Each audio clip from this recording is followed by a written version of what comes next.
Wali Songo berarti 9 orang wali. Mereka adalah Maulana Malik Ibrahim, Sunan Ampel, Sunan Giri, Sunan Bonang, Sunan Derajat, Sunan Kalijaga, Sunan Kudus, Sunan Muria, serta Sunan Gunung Jati.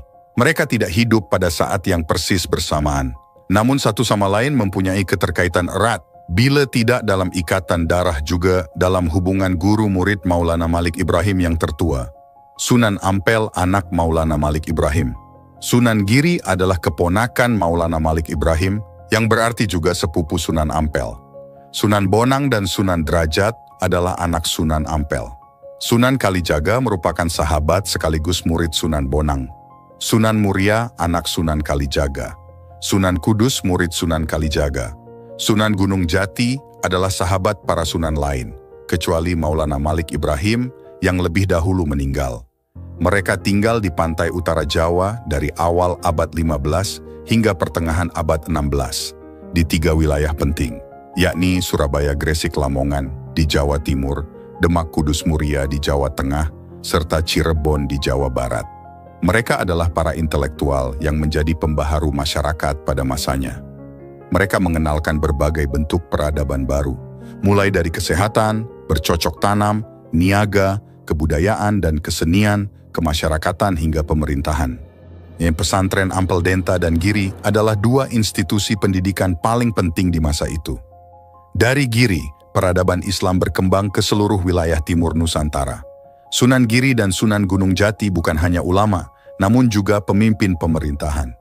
Sunan Giri, Bonang, Kalijaga, dan Kudus adalah kreator karya seni yang pengaruhnya masih terasa hingga sekarang.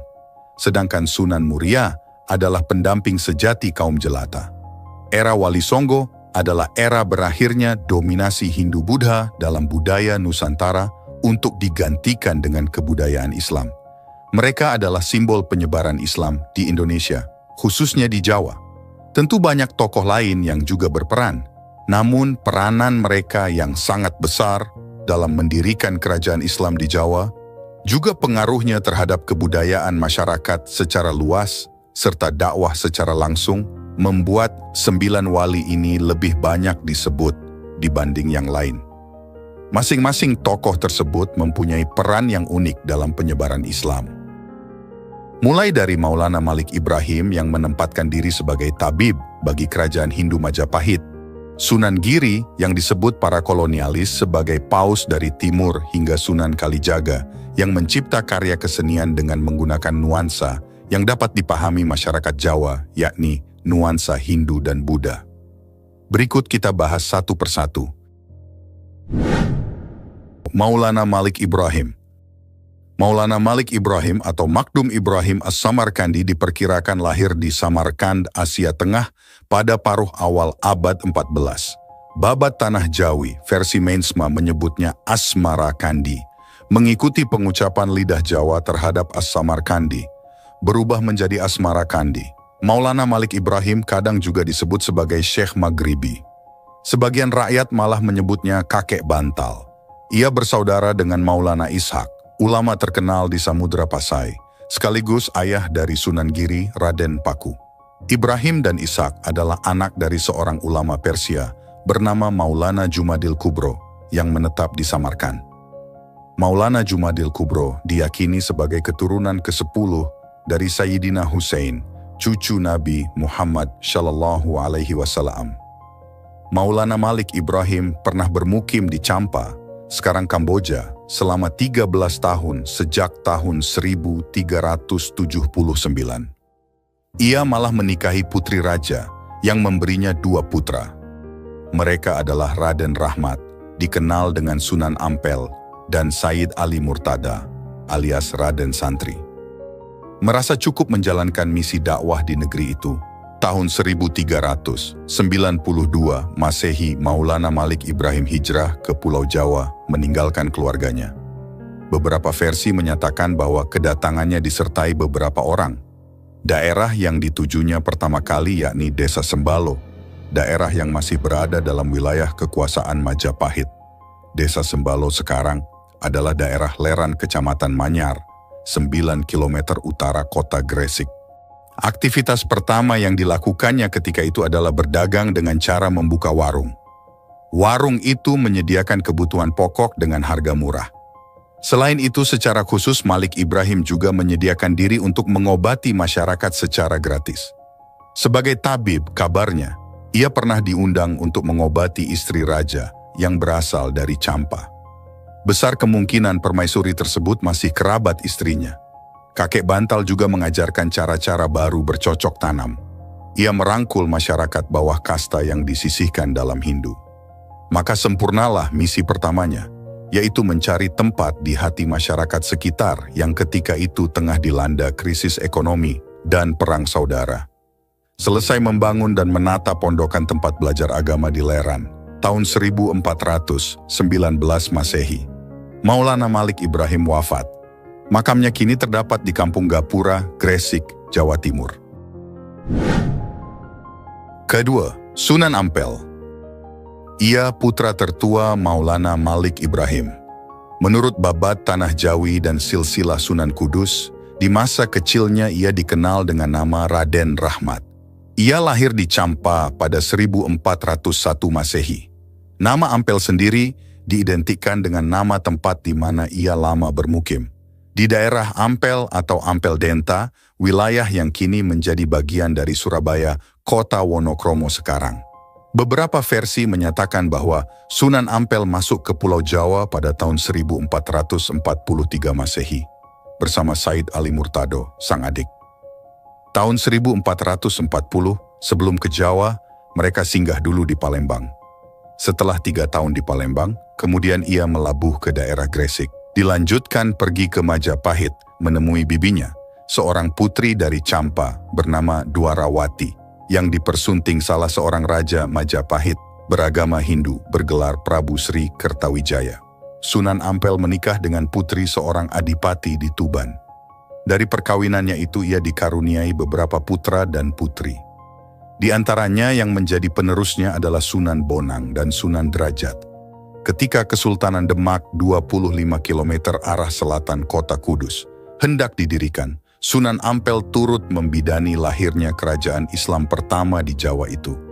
Ia pula yang menunjuk muridnya Raden Patah, putra dari Prabu Brawijaya V Raja Majapahit, untuk menjadi Sultan Demak tahun 1475 Masehi. Di Ampel Denta yang berawa-rawa, daerah yang dihadiahkan Raja Majapahit, ia mengembangkan pondok pesantren. Mula-mula ia merangkul masyarakat sekitarnya. Pada pertengahan abad 15, pesantren tersebut menjadi sentra pendidikan yang sangat berpengaruh di wilayah Nusantara, bahkan mancanegara. Di antara para santrinya adalah Sunan Giri dan Raden Patah. Para santri tersebut kemudian disebarnya untuk berdakwah ke berbagai pelosok Jawa dan Madura. Sunan Ampel menganut fikih mazhab Hanafi. Namun pada para santrinya, ia hanya memberikan pengajaran sederhana yang menekankan pada penanaman akidah dan ibadah. Dialah yang mengenalkan istilah molimo, moh main, moh ngombe, moh maling, moh madat, moh madon, yakni seruan untuk tidak berjudi, tidak minum minuman keras, tidak mencuri, tidak menggunakan narkotik, dan tidak berzina. Sunan Ampel diperkirakan wafat pada tahun 1481 Masehi di Demak dan dimakamkan di sebelah barat Masjid Ampel, Surabaya. Sanang ketiga, Sunan Giri. Ia memiliki nama kecil Raden Paku alias Muhammad Ainul Yakin.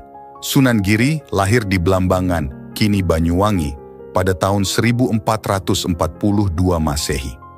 Ada juga yang menyebutnya Jaka Samudra, sebuah nama yang dikaitkan dengan masa kecilnya yang pernah dibuang oleh keluarga ibunya seorang putri Raja Blambangan bernama Dewi Sekardadu ke laut. Raden Paku kemudian dipungut anak oleh Nyai Semboja Babat Tanah Jawi versi Meinsma. Ayahnya adalah Maulana Ishak, saudara sekandung Maulana Malik Ibrahim. Maulana Ishak berhasil mengislamkan istrinya, tapi gagal mengislamkan sang mertua. Oleh karena itulah ia meninggalkan keluarga istrinya berkelana hingga ke Samudra Pasai. Sunan Giri kecil menuntut ilmu di pesantren misannya Sunan Ampel, tempat di mana Raden Patah juga belajar. Ia sempat berkelana ke Malaka dan Pasai. Setelah merasa cukup ilmu, ia membuka pesantren di daerah perbukitan desa Sidomukti, selatan Gresik. Dalam bahasa Jawa, bukit adalah giri, maka ia dijuluki Sunan Giri. Pesantrennya tak hanya dipergunakan sebagai tempat pendidikan dalam arti sempit, namun juga sebagai pusat pengembangan masyarakat. Raja Majapahit konon karena khawatir Sunan Giri mencetuskan pemberontakan memberi keleluasaan padanya untuk mengatur pemerintahan. Maka pesantren itu pun berkembang menjadi salah satu pusat kekuasaan yang disebut Giri Kedaton.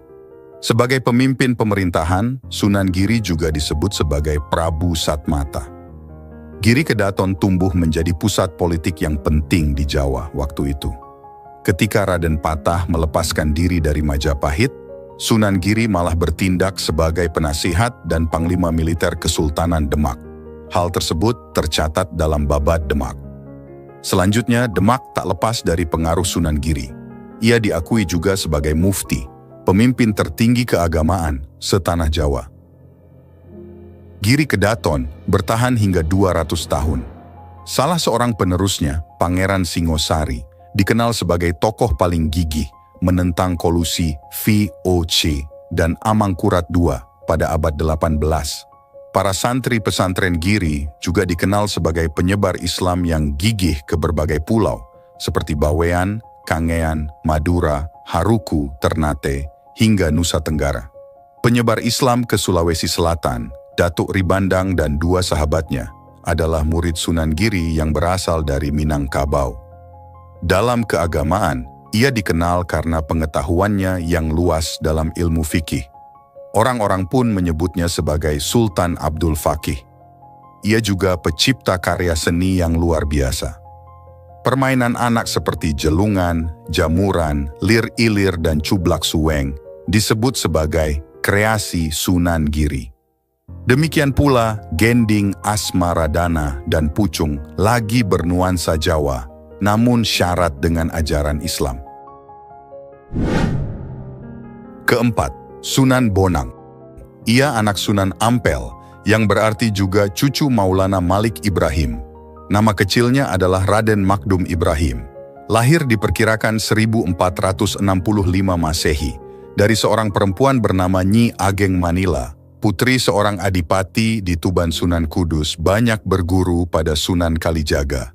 Kemudian, ia berkelana ke berbagai daerah tandus di Jawa Tengah, seperti Sragen, Simo, hingga Gunung Kidul. Cara berdakwahnya pun meniru pendekatan Sunan Kalijaga. Sangat toleran pada budaya setempat. Cara penyampaiannya bahkan lebih halus. Itu sebabnya, para wali yang kesulitan mencari pendakwah ke Kudus, yang mayoritas masyarakatnya pemeluk teguh menunjuknya. Cara Sunan Kudus mendekati masyarakat Kudus adalah dengan memanfaatkan simbol-simbol Hindu dan Buddha. Hal itu terlihat dari arsitektur Masjid Kudus. Bentuk menara, gerbang, dan pancuran atau padasan wudhu yang melambangkan 8 jalan Buddha. Sebuah wujud kompromi yang dilakukan Sunan Kudus. Suatu waktu, ia memancing masyarakat untuk pergi ke masjid mendengarkan tabliknya. Untuk itu, ia sengaja menambatkan sapinya yang diberi nama Kebo Gumarang di halaman masjid. Orang-orang Hindu yang mengagungkan sapi menjadi simpati, apalagi setelah mereka mendengar penjelasan Sunan Kudus tentang surat Al-Baqarah yang berarti sapi betina. Sampai sekarang, sebagian masyarakat tradisional Kudus masih menolak untuk menyembelih sapi. Sunan Kudus juga menggubah cerita-cerita Ketahui dan kisah tersebut disusunnya secara berseri, sehingga masyarakat tertarik untuk mengikuti kelanjutannya. Sebuah pendekatan yang tampaknya mengadopsi cerita 1001 malam dari masa kekhalifahan Abbasiyah. Dengan begitulah Sunan Kudus mengikat masyarakatnya. Bukan hanya berdakwah seperti itu yang dilakukan Sunan Kudus. Sebagaimana ayahnya, ia juga pernah menjadi panglima perang Kesultanan Demak. Ia ikut bertempur saat Demak di bawah kepemimpinan Sultan Prawata, bertempur melawan Adipati Jipang, Arya Penangsang. Kelima, Sunan Kalijaga. Dialah wali yang namanya paling banyak disebut masyarakat Jawa. Ia lahir sekitar tahun 1450 Masehi. Ayahnya adalah Arya Wilatikta, Adipati Tuban keturunan dari tokoh pemberontak Majapahit, Ronggolawe. Masa itu, Arya Wilatikta diperkirakan telah menganut Islam. Nama kecil Sunan Kalijaga adalah Raden Said. Ia juga memiliki sejumlah nama panggilan seperti Loka Jaya, Syekh Malaya, Pangeran Tuban, atau Raden Abdurrahman. Terdapat beragam versi menyangkut asal-usul nama Kalijaga yang disandangnya. Masyarakat Cirebon berpendapat bahwa nama itu berasal dari Dusun Kalijaga di Cirebon. Sunan Kalijaga memang pernah tinggal di Cirebon dan bersahabat erat dengan Sunan Gunung Jati. Kalangan Jawa mengaitkannya dengan kesukaan wali ini untuk berendam kungkum di sungai Kali atau Jaga Kali. Namun ada yang menyebut istilah itu berasal dari bahasa Arab Qadli Dzaka, yang menunjuk statusnya sebagai penghulu suci kesultanan. Masa hidup Sunan Kalijaga diperkirakan mencapai lebih dari 100 tahun. Dengan demikian ia mengalami masa akhir kekuasaan Majapahit berakhir 1478. Kesultanan Demak, Kesultanan Cirebon dan Banten, bahkan juga Kerajaan Pajang yang lahir pada 1546, serta awal kehadiran Kerajaan Mataram di bawah pimpinan Panembahan Senopati. Ia ikut pula merancang pembangunan Masjid Agung Cirebon dan Masjid Agung Demak. Tiang tatal, pecahan kayu, yang merupakan salah satu dari tiang utama masjid adalah kreasi Sunan Kalijaga. Dalam dakwah, ia punya pola yang sama dengan mentor sekaligus sahabat dekatnya Sunan Bonang. Paham keagamaannya cenderung sufistik berbasis salaf, bukan sufi panteistik, pemujaan semata. Ia juga memilih kesenian dan kebudayaan sebagai sarana untuk berdakwah. Ia sangat toleran pada budaya lokal. Ia berpendapat bahwa masyarakat akan menjauh jika diserang pendiriannya. Maka mereka harus didekati secara bertahap, mengikuti sambil mempengaruhi. Sunan Kalijaga berkeyakinan jika Islam sudah dipahami, dengan sendirinya kebiasaan lama hilang. Maka ajaran Sunan Kalijaga terkesan sinkretis dalam mengenalkan Islam. Ia menggunakan seni ukir, wayang, gamelan, serta seni suara suluk sebagai sarana dakwah. Dialah pencipta baju takwa, perayaan sekatenan, grebeg maulud, layang Kalimasada, lakon wayang Petruk, jadi raja. Lanskap pusat kota berupa keraton, alun-alun dengan 2 beringin serta masjid diyakini sebagai karya Sunan Kalijaga. Metode dakwah tersebut sangat efektif. Sebagian besar adipati di Jawa memeluk Islam melalui Sunan Kalijaga. Di antaranya adalah Adipati Padanaran, Kartasura, Kebumen, Banyumas, serta Pajang, sekarang Kota Gede, Yogya. Sunan Kalijaga dimakamkan di Kadilangu, Selatan Demak. Part ke-6, Sunan Gunung Jati. Banyak kisah tak masuk akal yang dikaitkan dengan Sunan Gunung Jati. Di antaranya adalah bahwa ia pernah mengalami perjalanan spiritual seperti Isra Mi'raj, lalu bertemu Rasulullah Shallallahu Alaihi Wasallam, bertemu Nabi Khidir, dan menerima wasiat Nabi Sulaiman alaihi salam. Babad Cirebon Naskah Klayan, halaman 22. Semua itu hanya mengisyaratkan kekaguman masyarakat masa itu pada Sunan Gunung Jati. Sunan Gunung Jati atau Syarif Hidayatullah diperkirakan lahir sekitar tahun 1448 Masehi. Ibunya adalah Nyai Rara Santang, putri dari Raja Pajajaran Raden Manah Rarasa. Sedangkan ayahnya adalah Sultan Syarif Abdullah Maulana Huda, pembesar Mesir keturunan Bani Hashim dari Palestina. Syarif Hidayatullah mendalami ilmu agama sejak berusia 14 tahun dari para ulama Mesir. Ia sempat berkelana ke berbagai negara, menyusul berdirinya Kesultanan Bintoro Demak, dan atas restu kalangan ulama lain, ia mendirikan Kasultanan Cirebon yang juga dikenal sebagai Kasultanan Pakungwati. Dengan demikian, Sunan Gunung Jati adalah satu-satunya wali Songo yang memimpin pemerintahan. Sunan Gunung Jati memanfaatkan pengaruhnya sebagai putra Raja Pajajaran untuk menyebarkan Islam dari pesisir Cirebon ke pedalaman Pasundan atau Priangan. Dalam berdakwah, ia menganut kecenderungan Timur Tengah yang lugas. Namun ia juga mendekati rakyat dengan membangun infrastruktur berupa jalan-jalan yang menghubungkan antar wilayah. Bersama putranya, Maulana Hasanuddin, Sunan Gunung Jati juga melakukan ekspedisi ke Banten. Penguasa setempat, Pucuk Umum, menyerahkan sukarela penguasaan wilayah Banten tersebut, yang kemudian menjadi cikal bakal Kesultanan Banten. Pada usia 89 tahun, Sunan Gunung Jati mundur dari jabatannya untuk hanya menekuni dakwah. Kekuasaan itu diserahkannya kepada Pangeran Pasarean. Pada tahun 1568 Masehi, Sunan Gunung Jati wafat dalam usia 120 tahun di Cirebon jika dulu disebut Karbon. Ia dimakamkan di daerah Gunung Sembung, Gunung Jati, sekitar 15 km sebelum kota Cirebon dari arah barat. Ketujuh, Sunan Derajat. Nama kecilnya Raden Qasim. Ia anak Sunan Ampel. Dengan demikian ia bersaudara dengan Sunan Bonang. Diperkirakan Sunan Derajat yang bergelar Raden Syaifuddin ini lahir pada tahun 1470 Masehi. Sunan Derajat mendapat tugas pertama kali dari ayahnya untuk berdakwah ke pesisir Gresik melalui laut. Ia kemudian terdampar di Dusun Jelok, pesisir Banjarwati atau Lamongan sekarang. Tapi setahun berikutnya, Sunan Derajat berpindah 1 kilometer ke selatan dan mendirikan padepokan santri dalam Duwur, yang kini bernama Desa Derajat, Paciran Lamongan. Dalam pengajaran tauhid dan akidah, Sunan Derajat mengambil cara ayahnya, langsung dan tidak banyak mendekati budaya lokal. Meskipun demikian, cara penyampaiannya mengadaptasi cara berkesenian yang dilakukan Sunan Muria, terutama seni suluk. Maka ia menggubah sejumlah suluk. Di antaranya adalah suluk petuah, berilah tongkat pada si buta, beri makan pada yang lapar, beri pakaian pada yang telanjang. Sunan Derajat juga dikenal sebagai seorang bersahaja yang suka menolong. Di pondok pesantrennya, ia banyak mendidik anak-anak yatim piatu dan fakir miskin. Kedelapan, Sunan Kudus. Nama kecilnya Jafar Syadik. Ia putra pasangan Sunan Ngudung dan Syarifah, adik Sunan Bonang, anak Nyi Ageng Maloka. Disebutkan bahwa Sunan Ngudung adalah salah seorang putra sultan di Mesir yang berkelana hingga di Jawa.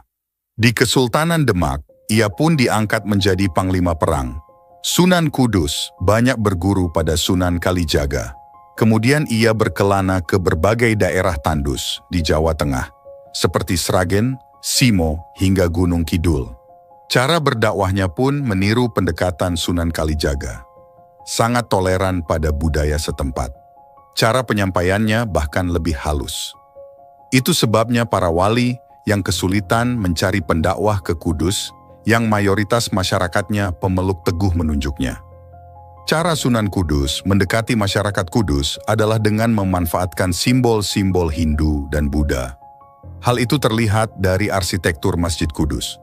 Bentuk menara, gerbang, dan pancuran atau padasan wudhu yang melambangkan 8 jalan Buddha. Sebuah wujud kompromi yang dilakukan Sunan Kudus. Suatu waktu, ia memancing masyarakat untuk pergi ke masjid mendengarkan tabliknya. Untuk itu, ia sengaja menambatkan sapinya yang diberi nama Kebo Gumarang di halaman masjid. Orang-orang Hindu yang mengagungkan sapi menjadi simpati. Apalagi setelah mereka mendengar penjelasan Sunan Kudus tentang surat Al-Baqarah yang berarti sapi betina. Sampai sekarang, sebagian masyarakat tradisional Kudus masih menolak untuk menyembelih sapi. Sunan Kudus juga menggubah cerita-cerita ketauhidan. Kisah tersebut disusunnya secara berseri, sehingga masyarakat tertarik untuk mengikuti kelanjutannya. Sebuah pendekatan yang tampaknya mengadopsi cerita 1001 malam dari masa kekhalifahan Abbasiyah. Dengan begitulah Sunan Kudus mengikat masyarakatnya. Bukan hanya berdakwah seperti itu yang dilakukan Sunan Kudus. Sebagaimana ayahnya, ia juga pernah menjadi panglima perang Kesultanan Demak. Ia ikut bertempur saat Demak, di bawah kepemimpinan Sultan Prawata, bertempur melawan Adipati Jipang, Arya Penangsang. 9. Sunan Muria. Ia putra Dewi Saroh, adik kandung Sunan Giri sekaligus anak Syekh Maulana Ishak dengan Sunan Kalijaga. Nama kecilnya adalah Raden Prawoto. Nama Muria diambil dari tempat tinggal terakhirnya di lereng Gunung Muria, 18 km ke utara kota Kudus. Gaya berdakwahnya banyak mengambil cara ayahnya, Sunan Kalijaga.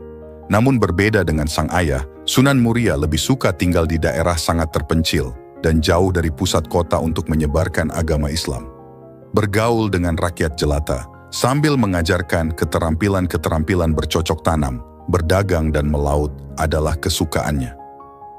Sunan Muria seringkali dijadikan pula sebagai penengah dalam konflik internal di Kesultanan Demak 1518 sampai 1530. Ia dikenal sebagai pribadi yang mampu memecahkan berbagai masalah betapapun rumitnya masalah itu.